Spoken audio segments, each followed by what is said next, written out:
Oi pessoas, sejam bem-vindos. Este é o Quadrado. Lá por volta de 360 a.C., Platão escreveu sobre uma cidade que teria sido cunhada por um deus grego, se tornando uma sociedade moderna e avançada para a época. Até o século XX, essa história ficaria no ostracismo, mas desde então, ela vem sendo muito comentada e tem despertado o interesse de diversos pesquisadores. Estamos falando do continente ou cidade perdida de Atlântida. Será que de fato Atlântida realmente existiu? Onde ela teria se localizado? E o que poderia ter acontecido com esse continente para ele desaparecer por completo? Aliás, será mesmo que desapareceu? Se ainda não é inscrito, se inscreve no canal, badalha o sininho para receber as notificações e bora lá ver o que rolou pro lado da Atlântida. Vamos descobrir juntos se a Atlântida de fato existiu?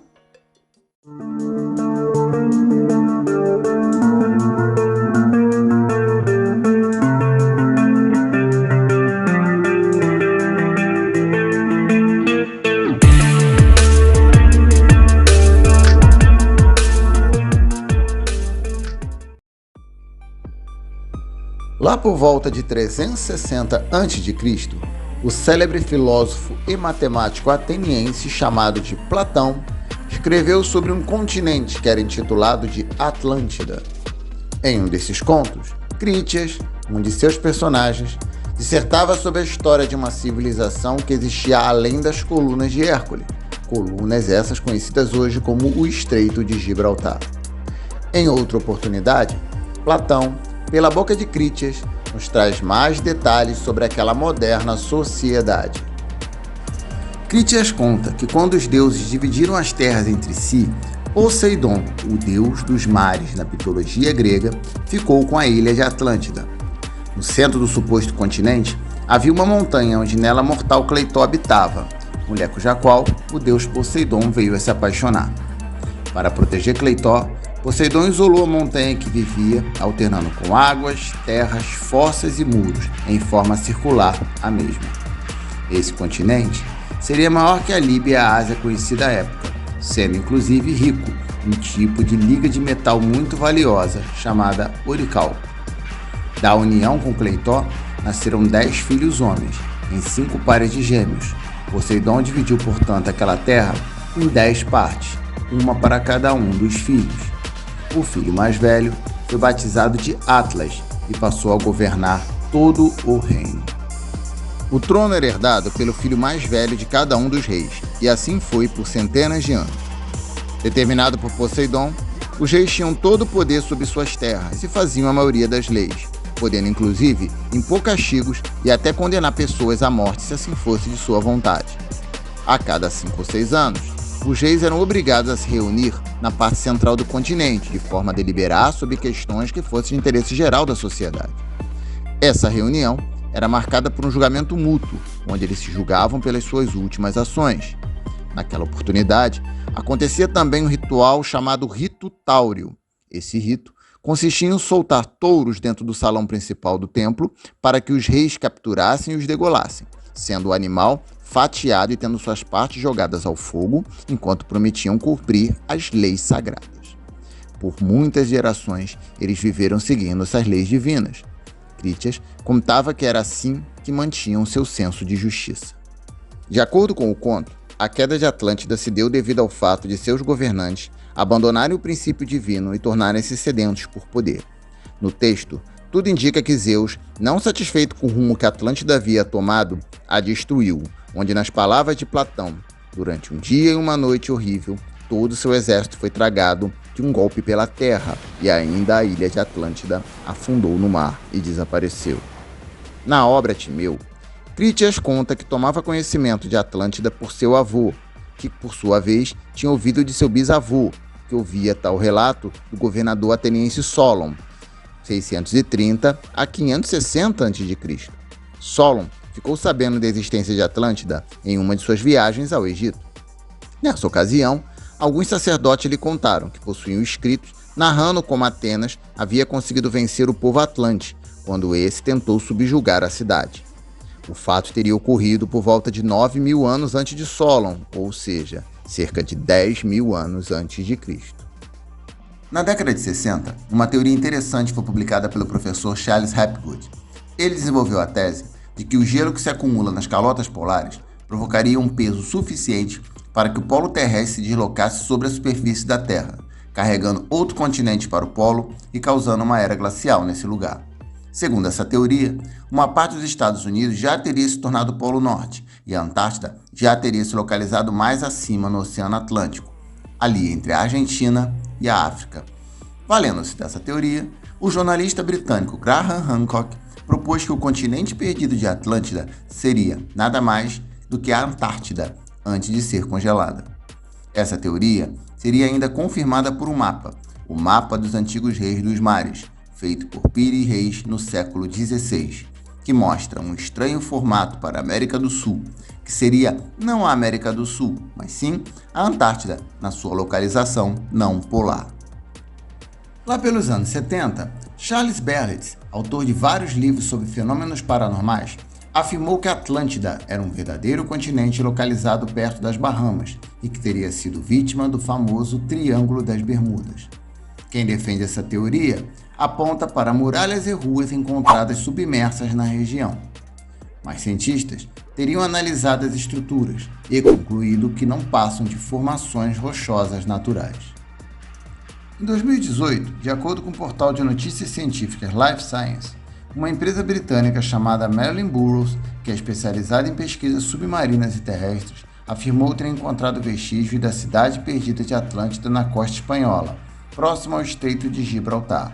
A descoberta foi feita em 2016 no Oceano Atlântico, numa área próxima à Espanha, por meio de registros históricos e imagens de satélite, entre eles os equipamentos utilizados inclusive pela plataforma do Google Earth. Já recentemente, o escritor e investigador da Bíblia Ryan Peterson revelou sua teoria de que ele acredita que a mítica cidade de Atlântida nunca desapareceu e que seus destroços podem ainda ser encontrados em Israel, sustentando seus argumentos com passagens bíblicas. Baseando-se na teologia hebraica antiga, o escritor argumenta que existem certas ligações entre a narrativa de Platão sobre a cidade perdida de Atlântida e as histórias dos gigantes bíblicos conhecidos como Néfilins.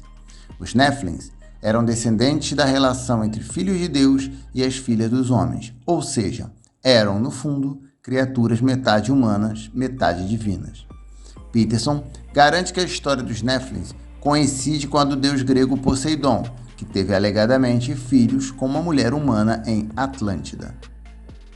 Para o investigador, a descrição de Platão da cidade perdida corresponde aos registros bíblicos da misteriosa estrutura circular de pedra chamada Galgal Refaim, que foi construída em 3000 a.C.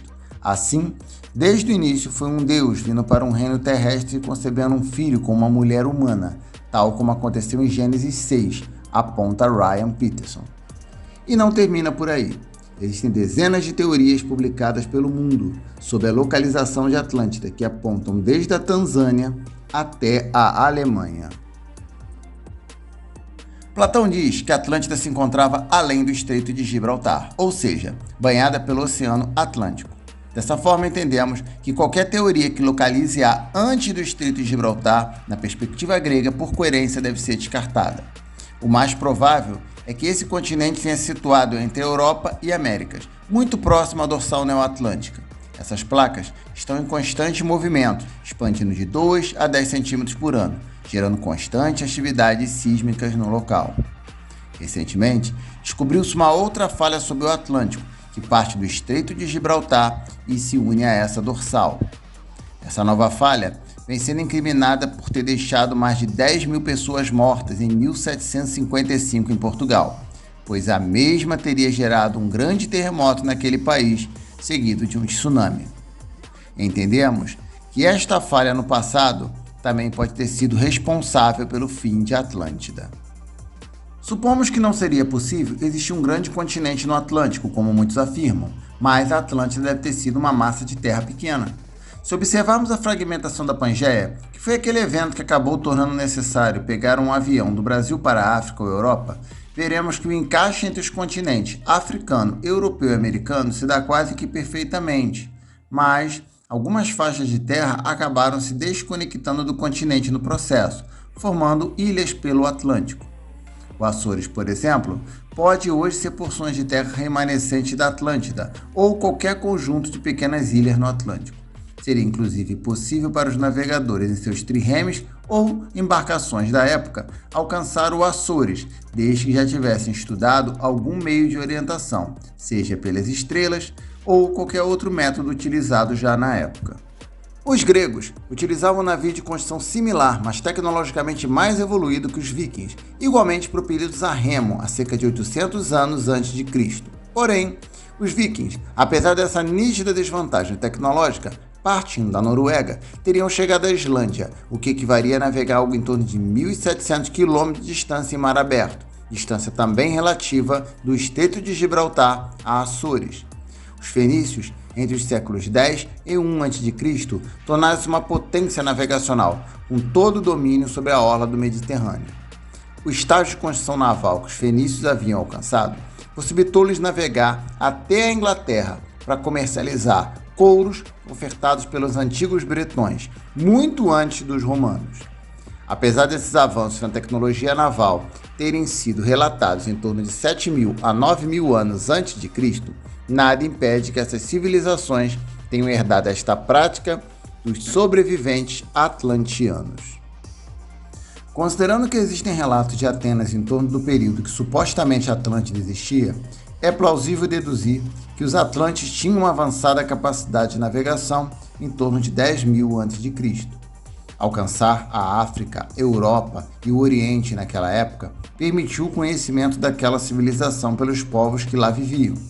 Caso isso não fosse possível por qualquer limitação tecnológica à época, não seria lógico admitir a existência de fatos a serem narrados sobre a Atlântida, pois sabia-se de um povo, costumeiramente por mercadores daquele povo, que se desbravavam pelo mundo em busca de novos mercados e mercadorias.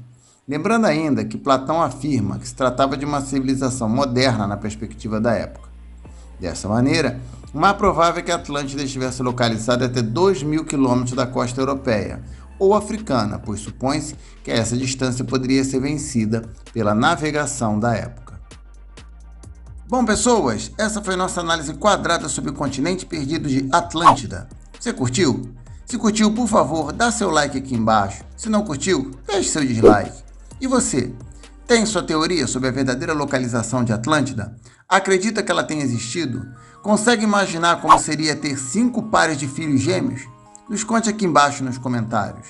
Vamos nessa, até a próxima e valeu!